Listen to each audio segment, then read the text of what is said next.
Baik, bismillah, assalamualaikum warahmatullahi wabarakatuh. Teman-teman, hari ini kita akan melanjutkan mata kuliah farmasi forensik untuk materi tentang forensic drug testing, ya. Jadi tes tes pada obat-obat atau penyalahgunaan nafsa, begitu ya. Baik, mengapa nafsa ya yang kita bahas? Karena sampai pada saat ini nafsa ini merupakan salah satu zat yang masih banyak ya, dan paling banyak disalahgunakan ya, paling banyak pada kasus kriminal yang berkaitan dengan farmasi forensik. Kita sudah cukup banyak membahas tentang nafsa terkait golongannya, kemudian juga tanaman-tanaman yang menyebabkan tanaman-tanaman yang sering disalahgunakan ya. Di pertemuan sebelum UTS sudah banyak kita bahas. Nah, kali ini yang akan kita bahas di sini, yang akan kita tekankan adalah bagaimana untuk melakukan pemeriksaan ya penyalahguna nafsa, begitu. Nah, teman-teman, untuk menguji apakah seseorang ya itu mengkonsumsi nafsa atau tidak, maka penting ya teman-teman untuk memilih spesimen biologis ya atau sampel yang sampel tersebut ya menjadi komponen utama dalam identifikasi dan penanganan terutama pada penyalahgunaan narkoba. Ya, berbeda kasusnya misalnya narkotika, psikotropika yang digunakan untuk terapi ya. Dalam hal penyalahgunaan narkoba, kita harus menentukan sampel biologis yang tepat. Kita lihat pada gambaran ya yang ada di layar teman-teman. Di sini kita lihat teman-teman, kita bisa menggunakan sampel berupa darah ataupun cairan tubuh yang lainnya. Cairan tubuh lainnya itu bisa berupa oral fluid atau cairan oral ya, yaitu air lidah. Nah, namun kita lihat di sini teman-teman, untuk pemeriksaan menggunakan sampel darah ataupun oral fluid ya, cairan peroral bisa mendeteksi nafsa jika nafsa baru saja dikonsumsi ya. Jadi misalnya baru saja dikonsumsi, maka jika kita periksa darah ataupun cairan ludahnya sudah bisa terdeteksi. Bahkan sampai hitungan menit, kemudian hitungan jam, hitungan hari gitu ya. Maka sampel atau analis nafsa ini masih bisa terdeteksi pada sampel. Namun, ya, jika kita menggunakan sampel berupa urin misalnya, nah, urin ini baru akan mengandung nafsa yang dikonsumsi oleh si penyalahguna narkoba dalam hitungan menit, ya, dalam hitungan menit sampai minggu, ya. Jadi kalau misalnya kita akan memeriksa penyalahguna narkoba dan ternyata pelakunya baru saja mengkonsumsi narkoba ya dalam hitungan menit misalnya, itu tidak akan terdeteksi ya dalam urin. Namun kalau misalnya kita gunakan sampel berupa darah ataupun cairan air ludah dalam hitungan menit ya atau bahkan detik, itu akan langsung bisa terdeteksi kadar nafsa di dalam darah ataupun cairan air ludahnya. Begitu juga misalnya kita menggunakan sampel berupa keringat ya. Keringat itu juga baru bisa terdeteksi jika nafsa yang dikonsumsi berada ini ya setelah beberapa jam ya penyalahguna tersebut mengkonsumsi nafsa. Kemudian kita lihat di sini sampel berupa rambut. Nah, sampel pada rambut ini nafsa akan bisa terdeteksi ya dalam waktu beberapa minggu sampai beberapa bulan dari konsumsi napsanya. Jadi dari drug intake, kalau kita menggunakan sampel berupa rambut, maka baru akan bisa terdeteksi dalam hitungan minggu ataupun bulan. Sehingga, ya, teman-teman, pemilihan sampel ini kita harus tepat, ya. Jadi untuk memeriksa ya, berapa lama misalnya ya, sudah berapa lama si penyalahguna napsa ini menggunakan narkotika, sudah berapa lama si penyalahguna napsa ini ketergantungan begitu ya terhadap napsa. Ini kita bisa memilih sampel biologis yang tepat. Misalnya ya, kita gunakan sampel rambut, urin, dan juga darah misalnya. Nah, dari ketiga sampel tersebut kita bisa ketahui kapan terakhir penyalahguna narkoba tersebut menggunakan narkotika atau psikotropika atau zat adiktif yang lainnya. Ya, ini kapan terakhir mengkonsumsi itu bisa terdeteksi dengan pemeriksaan dari darah. Ya, kemudian pemeriksaan melalui rambut gitu ya, kita bisa memprediksikan kapan ya, sejak kapan si penyalahguna narkotika ini ya, si penyalahguna napsa ini mulai ya, sudah sejak berapa lama penyalahguna napsa ini mengkonsumsi napsa. Nah, yang perlu diwaspadai ya sebagai ahli toksikologi forensik, kita harus mewaspadai adanya modifikasi sampel ya. Modifikasi sampel yang dimaksud di sini, misalnya seperti sampel yang umum ya, biasanya paling sering digunakan adalah sampel urin. Nah, jangan sampai sampel urin yang diberikan kepada kita, ya, sampel yang diberikan oleh si penyalahguna napsa kepada kita itu dimodifikasi. Nah, bisa saja sampel urin yang diberikan ke laboratorium itu adalah sampel modifikasi, artinya si penyalahguna napsa ini berusaha untuk mengelabuhi ya, jadi misalnya dengan cara sampel urinnya itu dicampur dengan air ataupun cara-cara yang lainnya sehingga menghasilkan hasil analisis yang tidak akurat. Oleh karena itu ada beberapa ada beberapa faktor yang harus kita perhatikan ketika kita menerima sampel, utamanya sampel urin ya, karena kalau sampel urin biasanya diambil sendiri ya, oleh yang diperiksa gitu ya, beda dengan misalnya sampel darah ataupun sampel yang lainnya.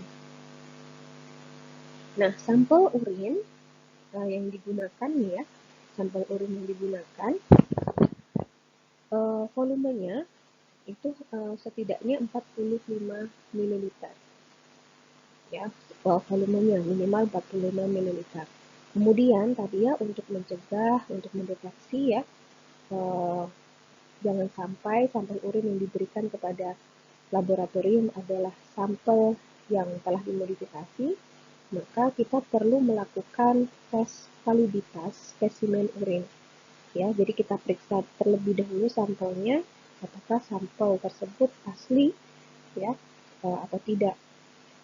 Hal-hal yang perlu diperiksa antara lain serum kreatinin yang terkandung dalam sampel. Kita harus cek serum kreatinin itu aturannya untuk sampel urin yang akan kita gunakan dalam deteksi napsa itu serum kreatininnya lebih dari 20 mg per desiliter. Apabila serum kreatininnya kurang dari 20 mg per desiliter, maka kita perlu periksa berat jenis urinnya. Ya, berat jenis urin atau bobot jenis urin itu berada normalnya di sekitar 1,002 sampai 1,02. Nah, ini harus memenuhi syarat ini ya. Kalau tidak sesuai dengan kriteria ini, kita patut mencurigai bahwa sampel urin yang diberikan ada unsur modifikasi di sana. Kemudian pH urin, ya pH urin kita harus cek juga. pH urin ada di kisaran 4,5 sampai 8. Yang selanjutnya, kita juga perlu melakukan uji atau tes organoleptis meliputi warna, kemudian bau, gitu ya. Kemudian urin yang diberikan tidak berbusa. Kalau untuk warna itu bervariasi ya, bergantung pada apa yang dikonsumsi juga oleh yang kita periksa ya. Warnanya bisa keruh atau bahkan gelap atau bahkan jernih ini ya. Ini bervariasi kalau untuk warna. Kemudian warna ya. Mohon maaf ini tadi maksudnya kekeruhan. Kekeruhannya bisa keruh, bisa jernih, itu bervariasi. Kemudian untuk warna bisa kuning muda sampai coklat. Kemudian suhu urin, ini kita ukur juga setelah kita menerima sampel dari pasien, suhunya setidaknya sampai 4 jam setelah urin diberikan, suhunya berada pada kisaran 32 sampai 38 derajat Celcius. Nah, ini beberapa hal yang harus diperhatikan dalam penerimaan sampel urin. Jangan sampai sampel yang diterima itu ada unsur modifikasi di sana sehingga menghasilkan hasil analisis yang tidak akurat. Nah, kemudian apa yang perlu diperhatikan oleh laboratorium ya setelah memeriksa sampel tersebut? Ya, jadi sampel itu tidak boleh langsung dibuang ya, misalnya setelah pemeriksaan, kemudian pemeriksaan sudah selesai semuanya, sampel yang ada, sampel yang misalnya ada sisa sampel, itu tidak boleh langsung dibuang ya. Jadi apalagi misalnya hasilnya positif ya, misalnya hasilnya positif maka tidak boleh langsung dibuang. Kemudian ya tidak hanya yang positif ya teman-teman, bahkan yang hasilnya mungkin tidak valid dan lain sebagainya, sampel yang baru saja diterima itu tidak boleh langsung dibuang, melainkan harus disimpan ya. Tentunya kalau untuk penyimpanan di sini pastinya harus dibekukan ya. Suhu pembekuannya di minus 20 derajat Celcius atau kurang. Nah, penyimpanannya sampai kapan? Sampai minimal 1 tahun ya, karena nanti apabila ada perkembangan kasus kita masih punya spesimennya ya, diperiksa pertama kali. Kemudian untuk metode pemeriksaan untuk NAPSA sama seperti yang pernah kita bahas ya di awal pertemuan mata kuliah farmasi forensik. Ada metode pemeriksaan presumptif atau screening test, ada confirmation test, dan beberapa metode yang tertulis di sini ya, ini sudah kita bahas ya di pertemuan sebelumnya. Untuk screening test pemeriksaan NAPSA ini ada banyak sebetulnya, termasuk juga kalau teman-teman pernah tahu ada rapid test ya, ada rapid test, kemudian strip test gitu. Untuk screening atau presumptive test kita juga bisa gunakan metode atau teknik immunoassay yang pertemuan sebelumnya sudah pernah kita bahas ya. Teman-teman juga sudah banyak membahas tentang immunoassay yang meliputi bisa pakai RIA, radio immunoassay, ataupun ELISA gitu ya, enzim link immunoassay, immunosorbent assay atau ELISA.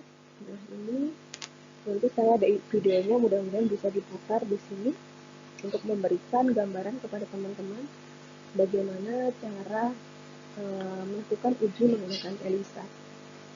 Kemudian setelah uji presumptif gitu ya, setelah uji screening, maka bisa kita lakukan tes konfirmasi atau uji konfirmasi. Nah, biasanya kalau untuk NAPSA ini uji konfirmasi bisa dilakukan menggunakan metode kromatografi atau spektrofotometri. Baik, berikut videonya coba saya putar, semoga bisa diputar. Teman-teman, ini adalah cara pengujian menggunakan metode ELISA.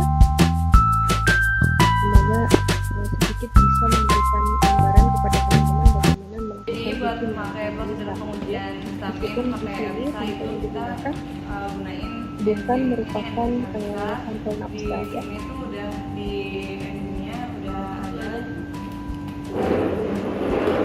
Jadi ini ada master mic, terus engine mic, terus juga ada standar yang disebut juga Bentar, ini yuk. buat cairan standarnya ini yang 0, terus ini 0,35, ini sampel 0,35, 0,7, 1,4 sama yang terakhir 2,8 ppm, sama yang terakhir 7 ppm.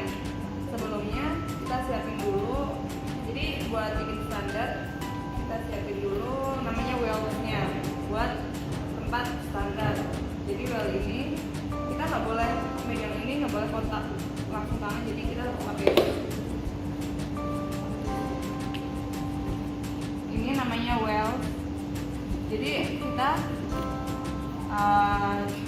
copot sesuai kebutuhan kita, kan kita 6. Jadi kita pertama di ini caranya.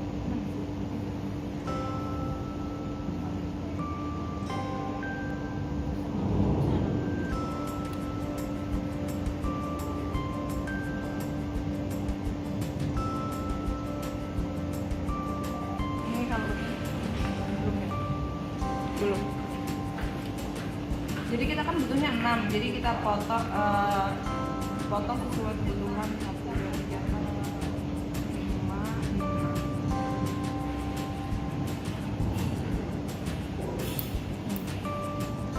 6. Kalau udah kita letakin di flat well sesuai urutan.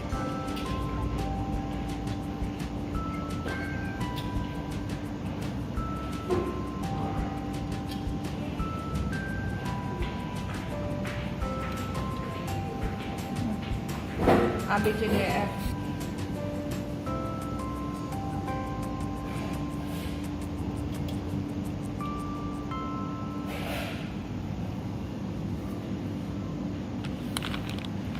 Sisanya dimasukin lagi.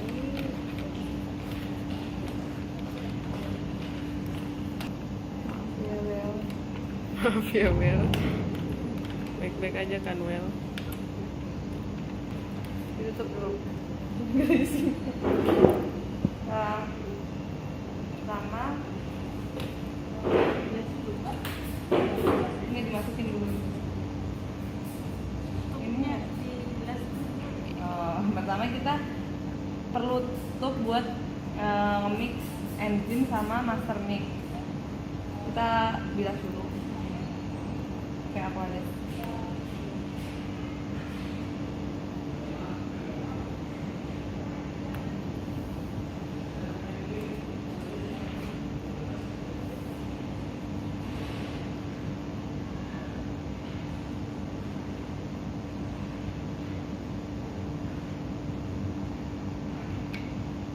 Ini dimasukin dulu atau dicampur dulu sama aja?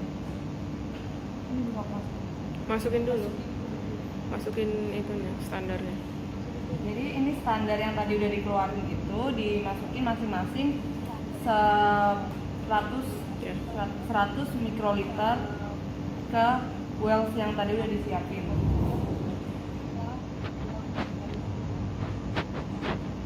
Udah. Ya. 100 mikroliter diambil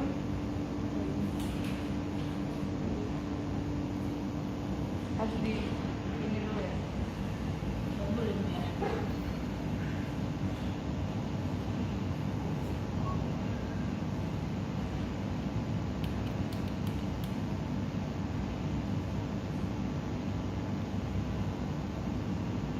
Harus urut dari A sampai G, ini yang pertama. buat satu kali larutan kita harus pakai 1 pipet, jadi nggak boleh digunain berulang. Tolong dong,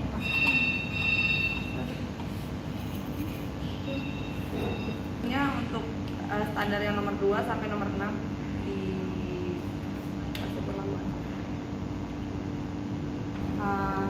Sambil menunggu kita nge-mix enzim sama enzim master, kita tutup dulu.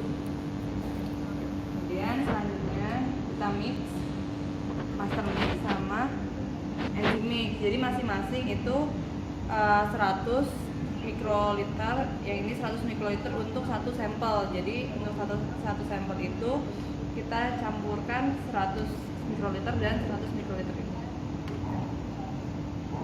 Karena kita sampelnya ada 6, jadi kita guna nggak ngepas banget, jadi kita pakai ini 650 sama yang ini 650, seperti itu. Itu berapa? Ini Ukurannya? 200 mikro, ini 3 kali paintnya itu Ke bawah, Mbak. Agak ke bawah.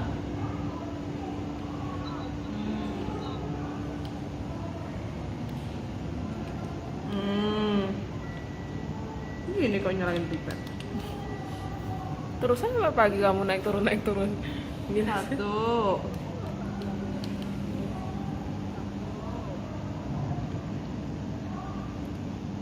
2,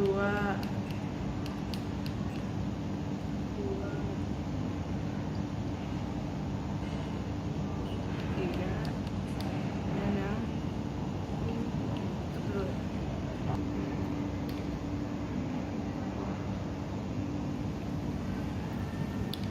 Nah, ini di dalam sini udah ada master mix sebanyak 650. Kemudian kita masukin enzim mix dengan jumlah yang sama.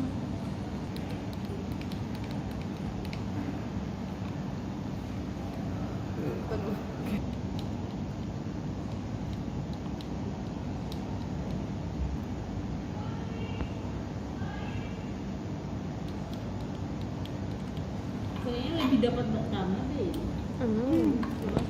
Lihat aja nanti. Iya toh iki. Kalau udah tutup, terus digojok sesuai kebutuhan. Di shaker. Udah. Kalau udah, kita masukin campuran enzim mix sama masak mix tadi ke sampel yang tadi udah kita masukin standar 1 sampai 6. Mana sisanya?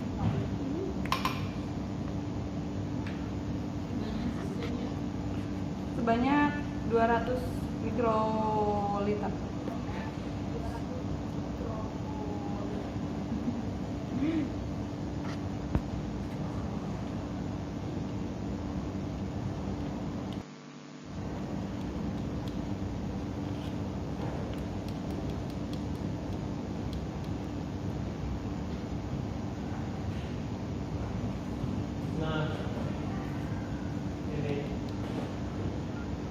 Biji.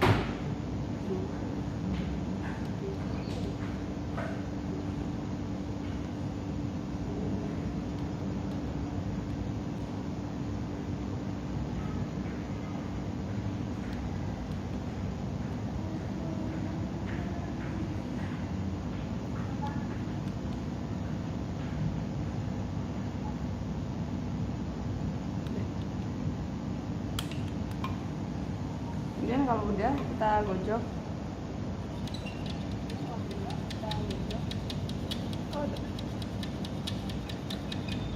Lalu kita tutup lagi dan kita diamkan selama 10 menit. Kita diamkan selama 10 menit. Kalau udah 10 menit, kita masukin ke ini namanya alat barista. Ini tuh harus diurutin, yang A-nya itu di sebelah depan pojok sana loh, dari A, B, C, D, E, F. Kalau udah kita tutup. Setelah itu kita rapetin. Bisa. operasikan. Gak kelihatan.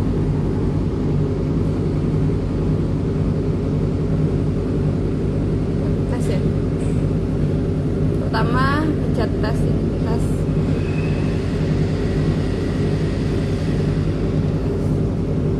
Kemudian pilih A sampai H. Kemudian yang kedua step. Terus oke.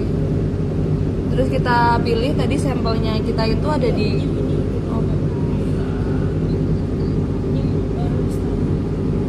kita klik new dulu. Kemudian kita tes histamin. Kemudian kita pilih tadi sampel kita tuh ada yang di kotak mana. Kalau tadi kita tuh ada di 1, 2, 3, 4, 5. Udah 1, 2, 3, 4, 5, 6 baru start. Tadi udah new histamin kan Kak?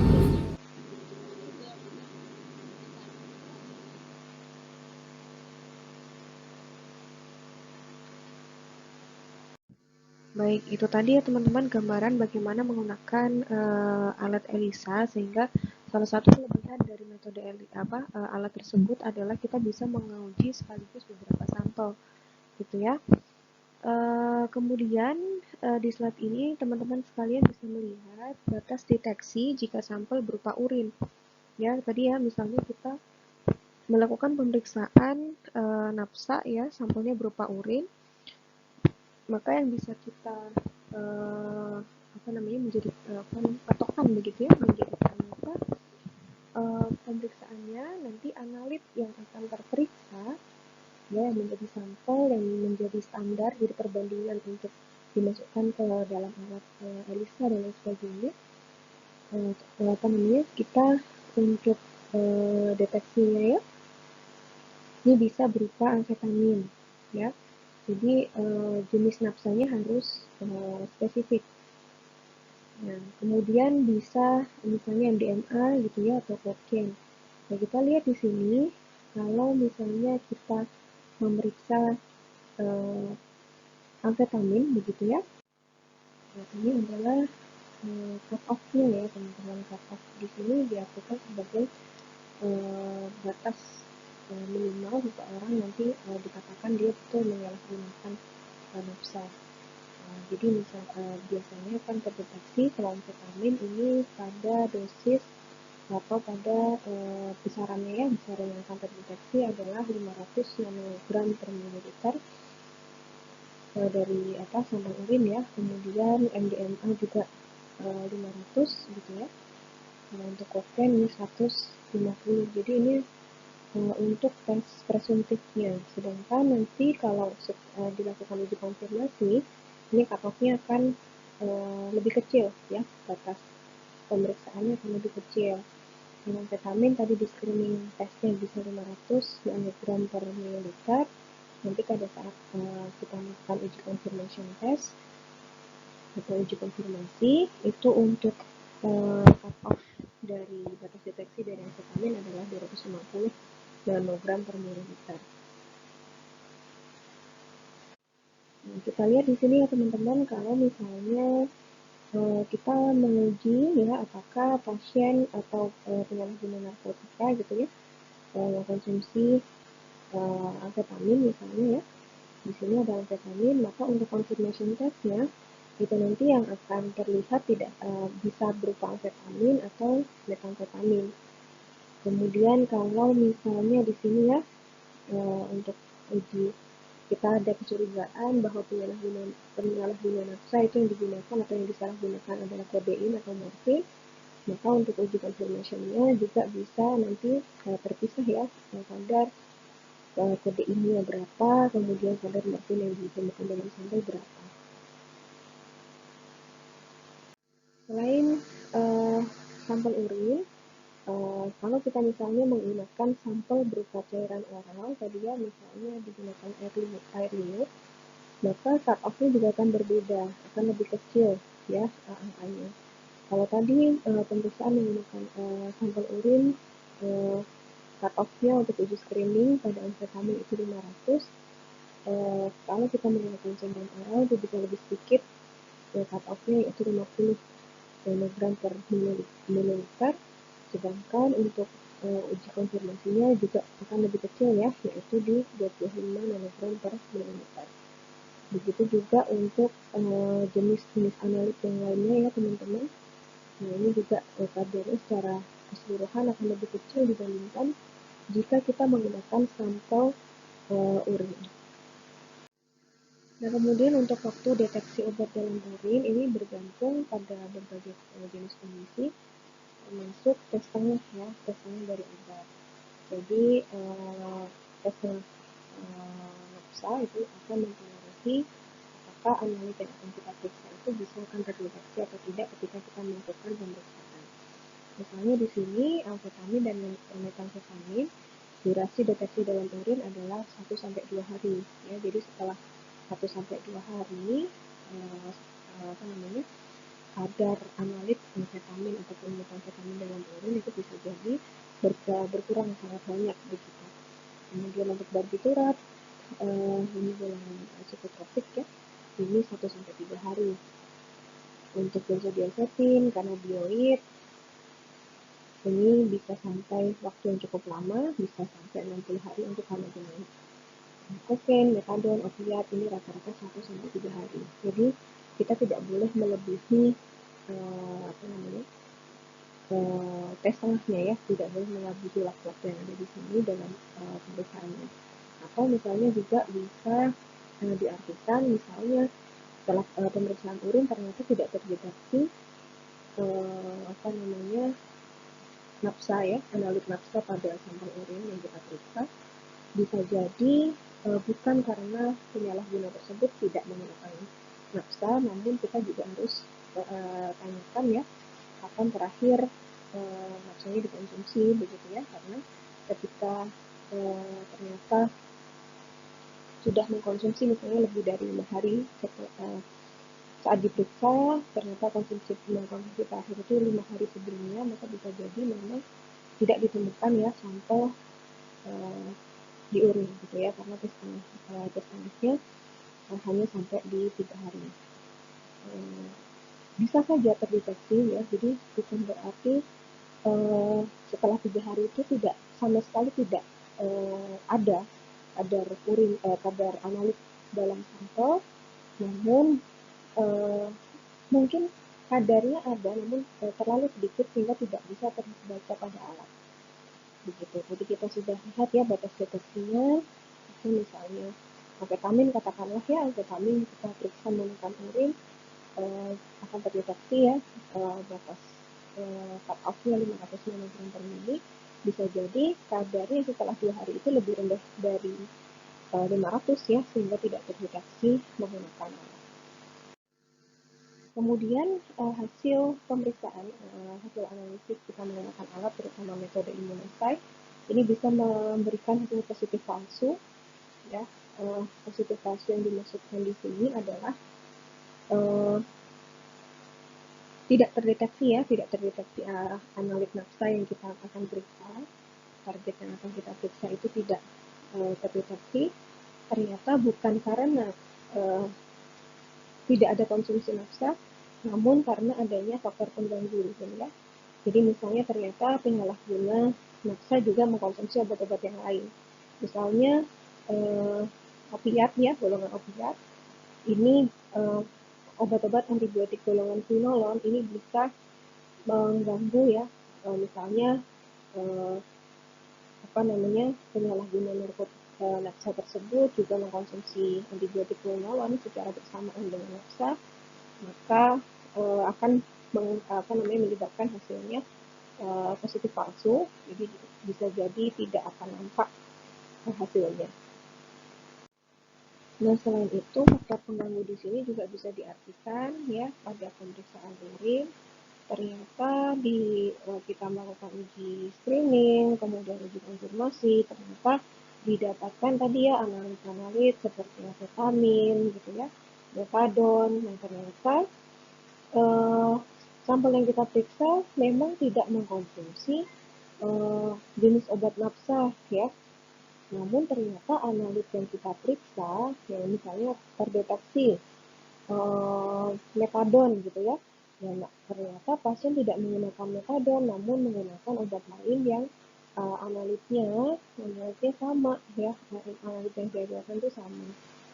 Jadi misalnya saat diperiksa ditemukan adanya amfetamin begitu ya, ternyata pasien tidak mengkonsumsi amfetamin.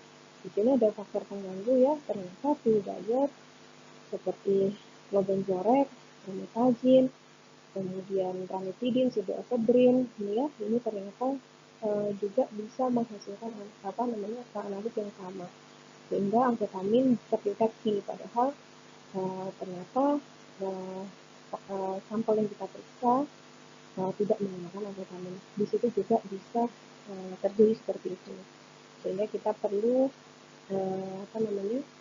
melakukan wawancara juga ya terhadap si pemilik sampel. Nah, kemudian ini tadi yang saya sampaikan di awal tentang manipulasi urin.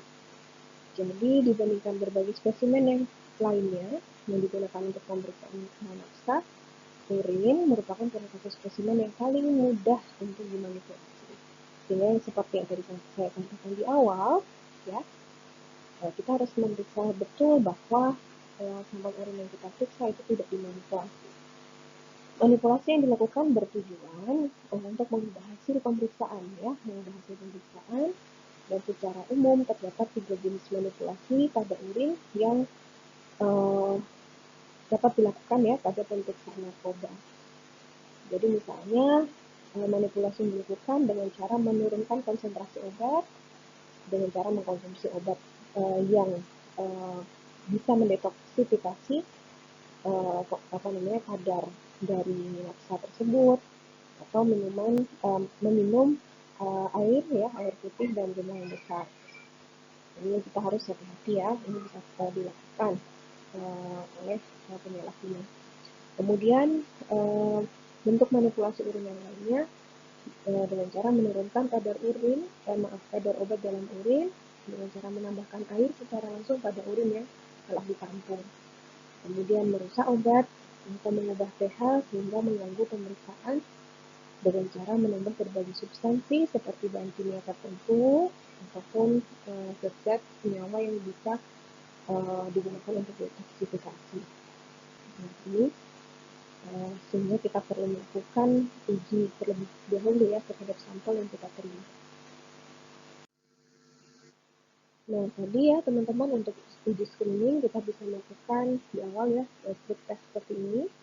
Strip test yang teman-teman lihat di layar seperti ini, kita akan bisa melihat berapa bobot jenis dari sampel urin kita, berapa pH-nya, ini akan terlihat menggunakan strip test seperti ini. Nah, pemeriksaan seperti ini ya kita lakukan untuk memastikan bahwa sampel urin yang kita terima tidak dimodifikasi, ya, bahwa benar bahwa sampel tersebut betul-betul berasal dari urin pasien tanpa ada modifikasi. Pada setiap strip test ini sepertinya ada berbagai macam ya. Salah satunya biasanya ada 7 bantalan. Ya, ada ini yang dimaksud dengan bantalan ya, dengan warna yang berbeda-beda. Kemudian di wadahnya biasanya dilengkapi dengan parameternya. Kalau warnanya seperti ini gitu ya, nanti kita bandingkan hasilnya menunjukkan apa. Kemudian dari berbagai bantalan ini biasanya kita bisa mendeteksi berapa kadar kreatininnya, kemudian bicara aldehid, pH-nya berapa, bobot jenisnya berapa, itu ya kita bisa ketahui menggunakan strip test. Kemudian untuk rapid test ya, jadi kita bisa melakukan rapid test teman-teman. Kalau menggunakan alat kan membutuhkan waktu yang cukup lama ya, jadi untuk screening di awal biasanya dilakukan rapid test. Ada dua model ya untuk strip test ini. Ada model stick ya, ada model tetes. Kalau yang tetes yang seperti ini ya teman-teman, ini mirip seperti yang teman-teman mungkin sering melihat di uji rapid test swab antigen COVID belakangan ini. Dan kemudian ini yang model stick ya, jadi seperti tes gitu ya. Nah, ini kita bisa lakukan untuk rapid test apakah yang kita periksa gitu ya, urin yang kita periksa mengandung napsa atau tidak. Nah, tentunya tidak berhenti sampai di sini. Biasanya setelah rapid test ini akan dilakukan uji lanjutan ya teman-teman, confirmation test menggunakan alat ya. Keuntungan dari rapid test ini tentunya pembacaan ini akan lebih cepat, namun juga pada saat pembacaannya kita setidaknya melakukan setidaknya 5 menit ya setelah pemeriksaan di awal, dan tidak boleh lebih dari 10 menit karena dikhawatirkan ada perubahan ya di alatnya. Kemudian kenapa ya tidak boleh lebih dari 10 menit? Tidak boleh lebih dari 10 menit kita menginterpretasikan hasil dari pemeriksaan stick ataupun yang RS ini, karena dikhawatirkan akan terbentuk hasil positif palsu ya. Jadi waktu deteksi narkoba dalam urin akan bergantung pada metabolisme dari pengguna narkoba itu sendiri. Nah, sehingga proses pembacaan atau interpretasi hasilnya juga harus lebih cepat. Baik, mungkin itu ya teman-teman yang bisa saya sampaikan terkait untuk uji napsa. Terima kasih untuk perhatiannya. Apabila teman-teman ada pertanyaan atau ada yang kurang jelas dari materi ini, bisa langsung ditanyakan kepada saya. Saya akhiri. Terima kasih. Assalamualaikum warahmatullahi wabarakatuh.